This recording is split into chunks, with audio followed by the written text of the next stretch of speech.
അവസാനമായിട്ട് ഇപ്പം എമ്പുരാൻ ഇറങ്ങി മിക്സ്ഡ് ആയിട്ടുള്ള റിവ്യൂ ആണ് വന്നത്. ഒരുപാട് പേർക്ക് ഇഷ്ടപ്പെട്ടു, ഒരുപാട് പേർക്ക് ഇഷ്ടപ്പെട്ടില്ല.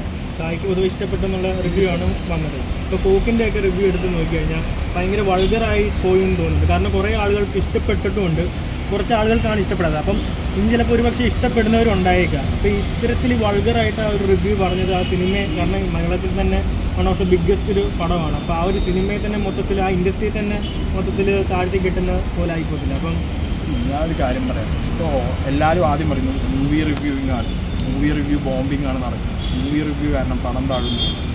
ഇപ്പോൾ കണ്ടില്ല, മൂവി റിവ്യൂ എന്നല്ല പ്രശ്നം, പേഴ്സണൽ പേഴ്സ്പെക്റ്റീവാണ്. അശ്വന്ത് ഗോപ് എന്ന് പറഞ്ഞ വ്യക്തിക്ക് അയാൾക്ക് ആ സിനിമയ്ക്ക് ആ രീതിയിലുള്ള താല്പര്യങ്ങൾ മീറ്റ് ചെയ്തില്ല. അയാളുടെ പേഴ്സണൽ പേഴ്സ്പെക്റ്റീവാണ്. സ്പോയിലേഴ്സ് പറയുന്നത് ദാറ്റ്സ് എ ഡിഫറൻറ്റ്. അതിനോടിപ്പോൾ എനിക്ക് പേഴ്സണലി താല്പര്യം ഉണ്ടെന്ന് വെച്ച് കഴിഞ്ഞാൽ ഞാനും അങ്ങനെ ഒരു താല്പര്യം ഇടയ്ക്ക് എൻ്റെ വായനും പോകാറുണ്ട്. പക്ഷെ നമ്മൾ ഓരോന്നും ചെയ്യുമ്പോൾ പഠിക്കണം. അപ്പോൾ ഒരു എന്താ പറയുക, സ്പോയിലേഴ്സ് വരാതെ എന്നാൽ സ്വയം ടേസ്റ്റ്. ഇപ്പം not everyone's cup of tea എന്ന് പറയും ചില സിനിമകൾ. ചിലപ്പോൾ എല്ലാവർക്കും ഇഷ്ടപ്പെടും. ചിലപ്പോൾ മെജോറിറ്റി, ഇപ്പോൾ പൊന്മാൻ എന്ന് പറഞ്ഞാൽ എനിക്ക് വർക്കായിട്ടില്ല, മെജോറിറ്റിക്ക് വർക്കായി, ഞാൻ ഇഷ്ടപ്പെട്ടില്ല എന്ന് പറഞ്ഞു വിചാരിച്ചിട്ട് ഒരാളെ കരുതാം.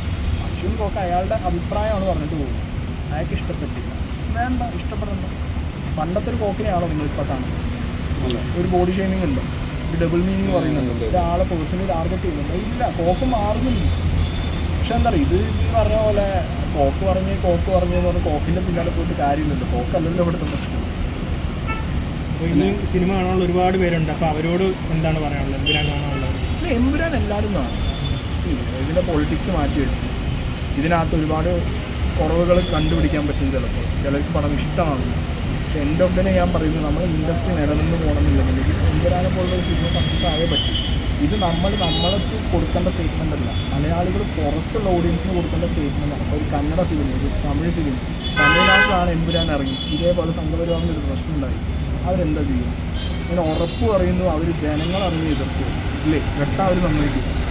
നമ്മളെ മലയാളികൾ അങ്ങനെയല്ല. അപ്പോൾ പൃഥ്വിരാജിൻ്റെ അമ്മ ഒന്ന് പറഞ്ഞൊരു കാര്യം, പൃഥ്വിരാജിന് ഏറ്റവും കൂടുതൽ വെല്ലുവിളി വരുന്നതും ഏറ്റവും കൂടുതൽ എതിർപ്പ് വരുന്നതും പിന്നൊന്ന് കുട്ടി വരുന്നതും സിനിമ ഇൻഡസ്ട്രി, ഇതേ ഇൻഡസ്ട്രിക്ക് അകത്തു നിന്നാണ്. അപ്പം അങ്ങനെ ആ ഒരു രീതിയിൽ കാര്യങ്ങൾ പോകുന്നതോട് എനിക്ക് ഒരു താല്പര്യമുണ്ട്. സിനിമ മലയാളികൾ എല്ലാവരും കാണും, റിഗാർഡ്ലെസ് ഓഫ് എന്താ പറയുക, പൊളിറ്റിക്സോ എനിത്തിങ്, റിലീജിയനൊക്കെ വെച്ച് നടക്കുന്നവരുണ്ടോ, അതൊക്കെ മാറ്റി വെച്ച് സിനിമ കാണുക. കാരണം ആ ക്രാഫ്റ്റ് അത്രയും അടിപൊളി ക്രാഫ്റ്റാണ്. അത്രയും പൈസ മുടക്കി ഒരു സിനിമ വരുമ്പോൾ ആ പൈസ മുടക്കിയതൊക്കെ പടത്തിന് കാണാനുണ്ട്. ഇത്രയും നല്ല ഫ്രെയിംസ് ഒന്നും ഞാൻ അടുത്ത കാലത്ത് എവിടെയും കണ്ടില്ല.